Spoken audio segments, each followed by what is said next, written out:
What's going on, y'all? Look, I normally start with the bad news, but I gotta address this Jersey situation, alright? My team ain't dub, but we ain't lose. And I ain't gonna lie, pretty happy about this. Next, let's get to the bad news, man. I lost out on another rat, bruh. The fucking Tennessee Titans, bruh. The state of Tennessee, I'm keeping tab. The state of Tennessee owe me 4 bands at this point, you feel me? You know what I'm saying? And then on top of that, I lost my fantasy matchup. But now that that's out the way, let's talk about how I held on to the #1 spot, man.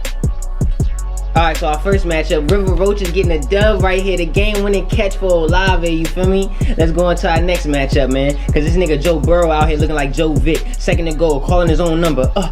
Tutty right there, baby. You know what I'm saying? Let's go into our next matchup. Now, this nigga Kelsey's a fucking bum. Pat Mahomes can't get him the fucking ball. He getting strapped. And then look at this. I can't even get this shit out. Shit got me so mad. No fucking PI, bruh. And then he finally catches it and make a play. And they fucking take it from him because he's a bitch-ass nigga, bruh. I swear to God, this nigga better not play like this next week, bro. Shit pissing me off, bro.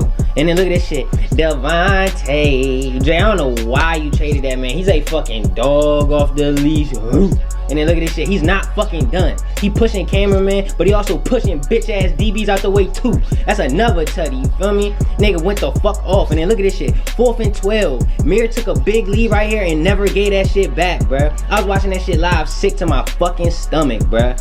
And then look at this shit. Dusty McDaniels. DK, he had a big day too, you feel me? Beating Hambino. He gotta win next week, man. Alright, so let's start at the top. I'm holding on to the #1 spot, but there's 4 other teams with a 9-4 record. So I control my own fate. I gotta beat TB 2 times. But he's hungry because he still has a shot to get in the playoffs. If he can pull off an upset, Reg loses, and he outscores him by 63 points, he's in. Now, that's a tall task, but the name of his squad is TB 2 times, man. You saw what Brady did to the Saints. Anything is possible. Now, Reg plays Brad, right? So Reg controls his own fate as well. He's also in the playoffs if the season ended today. But the season don't end today, do it. You know what I'm saying? We got another week, you feel me? So, if he takes care of business, he's in the playoffs, and he keeps TB 2 times and Brad out of the playoffs. Now, if Brad can pull off the upset, he also has to outscore Reg by, you know what I'm saying? Let me see my motherfucking calculations, like 74-75. Again, it's a tall task, but I've seen crazy things happen. Now, let's go back toward the top. So, we got Double Cup at the #2 seed. He plays Fly Eagles Fly. So one of these teams are playing for a potential #1 seed or at least a first round bye. The loser will have to play in the first round. And then Billionaire Squad and River Roaches, if they can take care of business, they're also competing for the same.